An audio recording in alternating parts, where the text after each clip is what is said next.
if you're first to market with something in a value prop, it actually tends to be easier to escape velocity. Activating this like kind of brand flywheel, and is where, ends up, and for some reason ends up getting activated much, much quicker because things are spreading much faster. And you can certainly see this with, the cursors of the world or like the lovables of the world and stuff.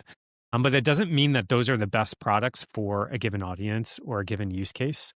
And so, if you're a lucky one of those few who are able to activate it, great. If you weren't, the job is 10 times harder. Hitting escape velocity is 10 times harder.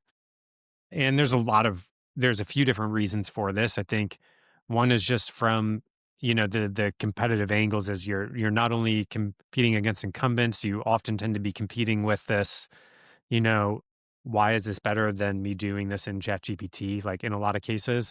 And you're also just dealing with, there's dozens of early stage startups in every single category with multiple new ones being pumped out and, every single YC cohort. So that's a big part of it, and we're also in this.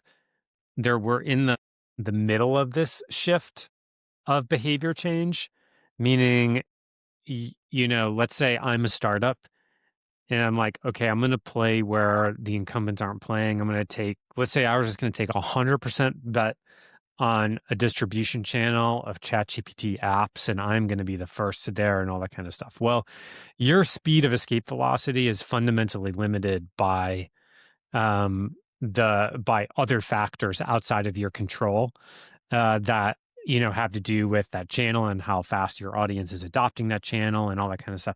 And over the long term, that actually might be the right bet, but in the short term, there's this intense pressure of, I've got to be one of those stories of 0 to 100 million in 6 months. Right. Like how do I freaking do that, right? So just finding the white space for a lot of folks is so much harder. It's so much harder right now. And I think that, it can definitely be quite exhausting. I think the other part is that, with the capabilities of the underlying models, they continue to double every 7 months. I think that's kind of the stat. And certainly that seems like that can continue to go with the latest releases of Opus 4.5 and Gemini 3. I'm forgetting all the model names, right? Yeah. But you know, as long as that continues, I think every time the model capabilities double, they sort of enable whole new use cases, whole new things, and can either destroy or enable a product market fit. So this timing window is so incredibly tight, right? So like there were folks who tried the whole vibe coding types of applications before whatever the Sonnet model was like late last year that really enabled it.